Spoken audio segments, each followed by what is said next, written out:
नमस्कार, चिंतन institute of education में आपका स्वागत है। आज की इस वीडियो में मैं नेट फर्स्ट पेपर की तैयारी करने वाले विद्यार्थियों के लिए डेटा इंटरप्रिटेशन जो यूनिट है उसके साथ मैं आया हूं। आपके सामने मैं एक छोटी सी तालिका, इस पर आधारित प्रश्न को लेकर मैं आया हूं। इसके आधार पर मैं 3 प्रश्नों को आपको बताऊंगा। यह जो मैं प्रश्न लेकर आया हूं यह पिछले वर्षों में पूछा गया हुआ है। मैं आपको यह बता दूं, यह जो डेटा इंटरप्रिटेशन के प्रश्न पूछे जाते हैं नेट फर्स्ट पेपर में, उसमें अधिकांशतः आप देखेंगे प्रतिशतता, अनुपात और औसत, जो हमारा रेशियो है, परसेंटेज है और एवरेज, इनसे संबंधित ही प्रश्न पिछले वर्षों में अधिकांशतः पूछे गए हैं। इसके साथ ही साथ फिर सिंपल जो आप देखेंगे कैलकुलेशन है, प्लस माइनस करना, मल्टीप्लाई करना और डिवाइड करना, तो गुणा भाग जोड़ घटाना, इससे संबंधित ही प्रश्न हैं। तो यह जो आपका यूनिट है, इस यूनिट की तैयारी करने के लिए मुख्य रूप से आपको 3 जो कॉन्सेप्ट है वह समझना बहुत ही आवश्यक है। इसमें नंबर 1 आप देखेंगे एवरेज, औसत है, दूसरा रेशियो, अनुपात है और तीसरा परसेंटेज, प्रतिशतता। तो इन 3 कॉन्सेप्ट पर आप अधिक से अधिक अभ्यास करें और आप देखेंगे ऐसे विद्यार्थी जो लोग गणित में कमजोर होते हैं, मैं उनके लिए बता दूं कि उन्हें तैयारी करने के लिए सबसे अच्छा और बहुत महंगी या बहुत ही हाई लेवल की किताब गणित की ना खरीदें। बहुत ही छोटे छोटे आसान प्रश्न आ रहे हैं। इसकी तैयारी करने के लिए आप एनसीईआरटी की बुक को कंसल्ट करिए, एनसीईआरटी की बुक खरीद लीजिए, क्लास 6, 7, 8 की ले लीजिए। ऐसे विद्यार्थी जो कमजोर हैं, मैं उनके लिए बता रहा हूं जिनका बेसिक कमजोर है। तो सबसे पहले क्लास 6, 7, 8 की एनसीईआरटी से आप अपना बेस मजबूत कर लीजिए और उसके बाद तब आप 9, 10 की जो किताबें हैं उससे आप थोड़े से हाई लेवल के प्रश्नों को यदि आप वहां से अभ्यास कर लेते हैं तो ऐसे प्रश्नों को आप आसानी से लगा लेंगे। बहुत कठिन प्रश्न नहीं पूछा जा रहा है। जो भी प्रश्न आ रहे हैं, आपको प्रश्न का जो प्रकृति है उसको समझना है। प्रश्न आपसे क्या पूछ रहा है और बहुत ही आसान पूछता है। मैं अभी लगाने जा रहा हूं, आप देखेंगे इसके बारे में। तो एक बात और मैं बता दूं, जब मैं जो हमारे विद्यार्थी होते हैं उनको जब मैं बताता हूं क्लास 6, 7, 8 की किताब से पढ़िए, तो उनको संकोच होता है कि मैं अब यहाँ BA MA कर चुका हूं और मुझे जो है कि कक्षा 6, 7, 8 की किताबों को पढ़ने के लिए कहा जा रहा है। लोग देखेंगे तो क्या कहेंगे। यदि सीखना है तो आप उसको ले लीजिए और पढ़िए। और मैं इसलिए बता रहा हूं क्योंकि आपका बेस कमजोर है। जिनका बेस कमजोर नहीं उनके लिए तो जरूरत ही नहीं है। वे किसी भी किताब से जो भी मार्केट में हाई लेवल की किताबें आ रही हैं उच्च स्तरीय, आप कोई भी खरीद करके पढ़ सकते हैं। लेकिन मैं उनके लिए बता रहा हूं जिनका मैथ कमजोर है। एक बार केवल आपको इसके कॉन्सेप्ट्स को समझ लेना है। समझ जाएंगे तो फिर कभी दिक्कत नहीं आएगी। और एक बात और समझ लीजिए, जब आप पढ़ते थे, भाई 10 तक तो पढ़े ही हैं, जैसे तैसे पास कर लिए, उस समय हो सकता है आपका जो मेंटल लेवल था वह कम था, लेकिन आज तो बढ़ गया है। अगर आज आप 6, 7, 8 की किताबों को लेकर के बैठे तो निश्चित ही सीख लेंगे। तो संकोच नहीं करिए, किताबों को ले लीजिए, वहां से पढ़िए और मेरे द्वारा बनाए गए जो वीडियोस हैं डिस्क्रिप्शन बॉक्स में जाकर के आप देख लीजिएगा। वहां से मैं कई वीडियोस इन तीनों से रिलेटेड बनाया हूं, आगे भी बनाऊंगा। तो अभी तक मैंने जितने बनाए हैं उसको आप देखिए। बहुत ही बेसिक्स को मैं बताया हूं, आप उसे देखिए, समझिए। चलिए अब मैं आता हूं आज के जो प्रश्न हैं। देखिए यहाँ पर एक तालिका बनी हुई है, यहाँ एक सारणी है। इससे प्रश्न क्या है वह मैं दिखा दूं। सबसे पहले इंस्ट्रक्शन देख लेते हैं। देखिए कह रहा है कि निम्नलिखित तालिका में वर्ष 2011 से 15 के दौरान A और B 2 कंपनियां हैं। A और B 2 कंपनियों द्वारा अर्जित प्रतिशतता दर्शाई गई है। ठीक है, A और B 2 कंपनियां हैं। इन्होंने जो भी लाभ अर्जित किया है उस लाभ को यहाँ पर प्रतिशत रूप में दिखाया गया। फॉर एग्जाम्पल जैसे 2011 है तो कंपनी ए को 20% का लाभ हुआ, कंपनी बी को 30% का लाभ हुआ। ऐसे ही डेटा दिया हुआ है। अब कह रहे हैं कि यह जो प्रदत्त है, यह जो डेटा है, इस डेटा के आधार पर आप अगले 3 प्रश्नों का उत्तर दीजिए। तो देखें पहला प्रश्न क्या पूछ रहे हैं, कह रहे हैं कि किस वर्ष में कंपनी बी द्वारा अर्जित लाभ की प्रतिशतता कंपनी ए द्वारा अर्जित लाभ की प्रतिशतता से कम है। बहुत ही सीधा सा प्रश्न है, आप इसको ध्यान से पढ़िए। जो प्रश्न है आप एग्जाम में जाने से पहले अभ्यास करिए, प्रश्नों को पढ़ने का अभ्यास करिए, प्रश्नों को समझने का अभ्यास करिए, प्रश्न को बार बार पढ़िए, तब तक पढ़िए जब तक कि वह आपको समझ में ना आ जाए। भाई जब अभ्यास कर रहे हैं तो 4 बार 5 बार 6 बार और बहुत ही धैर्य के साथ पढ़िए।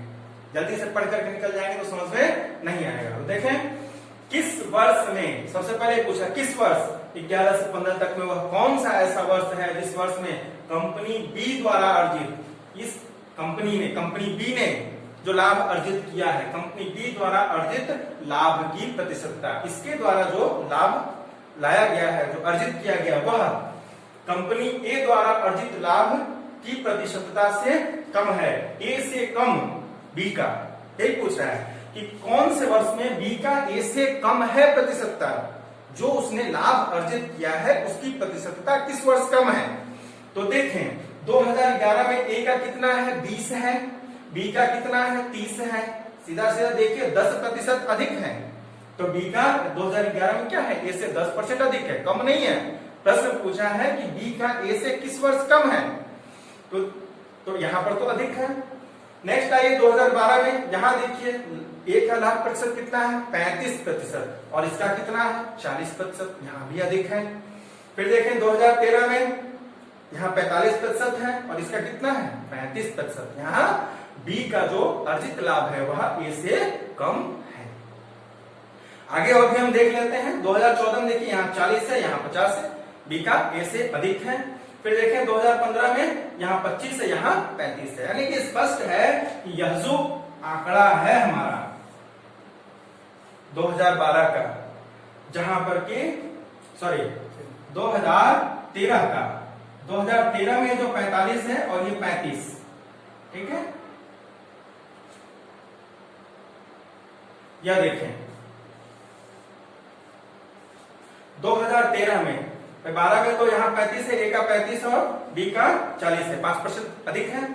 लेकिन 13 में क्या है, यहाँ 45 है, ए का 45 और बी का 35 है। तो यही पूछा है कि बी द्वारा अर्जित लाभ की प्रतिशतता कंपनी ए द्वारा अर्जित लाभ की प्रतिशतता से कम है किस वर्ष में। देखिए यही 2013 है, जहां पर बी की जो अर्जित लाभ है वह ए से कम है। तो उत्तर क्या आएगा, आप देखेंगे 2013 वर्ष, 2013 वह वर्ष है जिस वर्ष कंपनी बी ए से कम लाभ अर्जित किया। तो ये रहा हमारा दूसरा प्रश्न है हमारा, कंपनी बी द्वारा अर्जित लाभ की औसत प्रतिशतता क्या है। देखिए जो हमारा पहला प्रश्न था उसमें सिंपली तुलना देखना था, हमको कंपैरिजन करना था। कंपैरिजन करके हमने यह देख लिया कि किस वर्ष में बी की अर्जित लाभ ए से कम है, तो हमें ज्ञात हो गया 2013 में। अगले प्रश्न में क्या है, सीधा सीधा वह आपसे एवरेज पूछ रहा है, औसत, लेकिन किसका, कंपनी बी द्वारा अर्जित लाभ की औसत प्रतिशतता क्या है। ठीक है, तो ये प्रतिशत में तो दिया ही है, यह प्रतिशत ही है, इसलिए हमको सिर्फ इसका औसत निकाल लेना है, हमारा जो अवश्य उत्तर है वह प्राप्त हो जाएगा। तो देखिए औसत ज्ञात करने के लिए मैं आपको बताया हूं, हमारा जो औसत से संबंधित जो वीडियो है उसे आप डिस्क्रिप्शन बॉक्स में जाकर के देख सकते हैं। देखिए औसत का सूत्र क्या होता है, कुल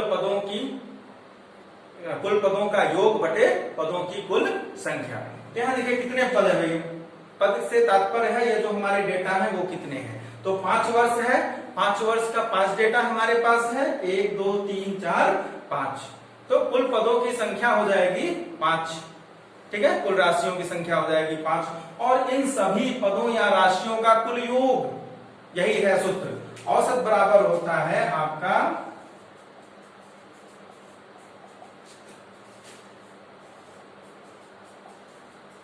कुल राशियों का योग बटे राशियों की संख्या।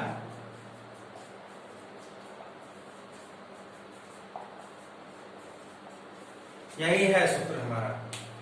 तो करना क्या है, कंपनी बी द्वारा अर्जित, जो हमारा ये जो कंपनी बी है, आप देखें कंपनी बी द्वारा अर्जित लाभ की औसत प्रतिशतता हमको ज्ञात करनी है। तो कंपनी बी द्वारा अर्जित पूरे 5 साल के जो प्रतिशतता है उनको हम सबसे पहले क्या करेंगे, सबको जोड़ लेंगे। सबको क्या करना है, 30 + 40 + 35 + 50 + 35 कर लेना है और उसके बाद इनकी संख्या 1 2 3 4 5 कुल 5 से भाग दे देना है। तो आइए चलिए हम लोग इसको लगाते हैं। सबसे पहले हम जोड़ते हैं, पहले इसका योग निकालते हैं और फिर कुल संख्या से भाग दे लेते हैं। तो हम यहीं पर जोड़ लेते हैं, जोड़िए। देखिए 5 5 10 0 हासिल 1, फिर 3 1 4 4 8 8 और 3 11 11 और 5 16 16 और 3 19। कितने हो गए? ये जो प्रतिशतता है इसका टोटल हमने किया तो कुल कितना आया, 190। इस 190 को हम भाग दे देंगे 5 से। तो देखिए 5 से भाग दीजिए, 5 से 15 4 40 5 8 40, कितना आ गया 38। तो यही हमारा उत्तर है। हमने एवरेज निकाल लिया। अब देख लीजिए ऑप्शन में कौन सा है, 35 42 38 40, चारों में से जो 30 का ऑप्शन है हमारा 38%, यह आपको पता चलेगा। ठीक है, तो बहुत ही आसान है। जो मेन कॉन्सेप्ट हैं कुछ चीजों के मैं आपको पहले ही बता चुका हूं।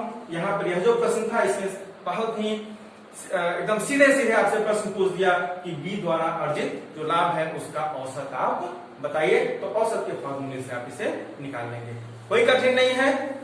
देखिए और जितने भी ये जो हमारे कॉन्सेप्ट्स हैं उन पर अपनी पकड़ बनाइए। आइए अब हम चलते हैं अगला जो प्रश्न। अब देखें ये हमारा तीसरा प्रश्न है। तीसरा प्रश्न पढ़ते हैं। देखिए इस प्रश्न में है, यदि दोनों कंपनियों का कुल व्यय वर्ष 2012 में 9 लाख रुपए था। ये कह रहे हैं कि वर्ष 2012 में कंपनी ए और बी दोनों का जो कुल व्यय था, कंपनी ए ने जो अपना व्यय किया, कंपनी बी ने जो व्यय किया, दोनों का मिलाकर के जो व्यय था वह कितना था, 9 लाख रुपया था। यही कह रहा है कि यदि दोनों कंपनियों का कुल व्यय 2012 में 9 लाख रुपए था, तो दोनों ने, इसने कुछ व्यय किया होगा, वे बिजनेस कर रहे हैं तो कुछ व्यय किए होंगे और इन्होंने भी कुछ व्यय किया होगा। दोनों लोगों के व्यय को जोड़ दें तो कितना आ रहा है, 9 लाख रुपए। ये आगे देखिए क्या करते हैं, और ए और बी के व्यय का अनुपात, जो कंपनी ए और बी है इन दोनों लोगों के व्यय का अनुपात, दोनों कंपनियों के व्यय का अनुपात कितना है, 2:1। ठीक है, पहले ए है अब बाद में बी, तो ए का 2 और बी का 1, यानी कि कंपनी ए द्वारा यदि 2 रुपए व्यय किया गया तो कंपनी बी द्वारा 1 रुपया व्यय किया गया है। ठीक है, तो कह रहे हैं, प्रश्न आपसे पूछ रहे हैं, तो उस वर्ष में कंपनी ए की आय क्या थी। कंपनी ए की आय, कंपनी ए की आय, तो आय क्या होता है सबसे पहले मालूम होना चाहिए। आय बराबर व्यय प्लस अर्जित लाभ, ये होता है। देखिए आय बराबर जो हमने व्यय किया, भाई बिजनेस में हम व्यय करेंगे ना, जो हमने लगाया वह, और प्लस लाभ, जो लाभ हमको मिल रहा है। तो सबसे पहले हमको क्या करना है, यहाँ पर व्यय निकालना है। व्यय कैसे निकालेंगे, तो इस अनुपात के आधार पर। देखिए अनुपात के बारे में आपको मालूम होना चाहिए। यदि आपको इसके बारे में जानना है तो डिस्क्रिप्शन बॉक्स में जाकर के हमारा जो औसत से संबंधित प्रश्न है, सॉरी अनुपात से संबंधित जो प्रश्न है उनको आप देखिए। ठीक है, अब देखें हमें यहाँ पर करना क्या है, दोनों ही कंपनियों का कुल व्यय कितना है, 9 लाख है। इस 9 लाख को हमको 2:1 के अनुपात में बांट देना है। तो 9 लाख को 2:1 के अनुपात में बांटने के लिए सबसे पहले हमको क्या करना है, इस अनुपात का आनुपातिक योग, रेशियो का सम हमको ज्ञात करना होगा। तो सम क्या हो जाएगा, 2 + 1 = 3। तात्पर्य क्या है कि अगर कुल 3 रुपए खर्च किया गया तो ए ने 2 रुपए और बी ने 1 रुपए में पहले ही आपको बता चुका हूं। ठीक है, तो अब इसमें आप देखेंगे ए ने जो खर्च किया है, ए ने जो खर्च किया वो कितना है, इस 3 में से 2, यानी कि 2/3। ठीक है, कुल का 2/3 भाग ए द्वारा खर्च किया गया। कुल कितना है, 9 लाख। तो हम निकाल लेते हैं 9 का 2/3 लाख। ठीक है, ये आ जाएगा 9 लाख का 2/3, ये आ जाएगा। तो देखिए काट लीजिए 3 से, 3 3 के 9, ये हो जाएगा 3 गुणे 2 बराबर 6 लाख आ गया सीधे सीधे भाई। बहुत ही आसान है, बहुत छोटा सा कैलकुलेशन है। तो देखिए हो गया ना, 6 लाख इसमें तो 3 लाख इसमें, 2:1 का अनुपात है। अगर आप इसको अनुपात में लिखे 6 और 3 काट देंगे 3 से, 3 दूनी 6, 3 एकम 3, तो 2:1 आ गया अनुपात हमारा। ठीक है, तो ए ने कितना खर्च किया? 6 लाख। ए का ब्याज 6 लाख का। आपसे प्रश्न क्या पूछा जा रहा है? ए की आय क्या थी? ठीक है, तो आय के लिए व्यय तो आपने निकाल लिया, अब लाभ भी तो निकालना है। और इस वर्ष लाभ कितना हुआ? 35%। तो अब हमें क्या करना है, यहाँ पर ये जो 6 लाख है, इस 6 लाख का 35% हम निकालेंगे। तो आइए उसको निकालते हैं। अब हमें निकालना है 6 लाख का 35%। तो देखिए 6 लाख का 35% निकालना है, इसका मतलब क्या हुआ कि 6 लाख गुणे 35/100। प्रतिशत को हम इस 35% बराबर 35/100। प्रतिशतता से संबंधित भी वीडियो डिस्क्रिप्शन बॉक्स में लिंक है, आप उसे देखिएगा। ठीक है, अब ये हमारा कट जाएगा यहाँ पर, तो ये आ जाएगा 6000 गुणे 35। हम इसका गुना कर देते हैं, तो ये हो जाएगा 1 2 3 0 और 6 से 6 25 30 ना हासिल 3 6 18 और 3 21। ये कितना आ गया? 2,10,000। उसको लाभ कितना हुआ? 2,10,000 लाभ हुआ। इनकम कितना, व्यय कितना किया था?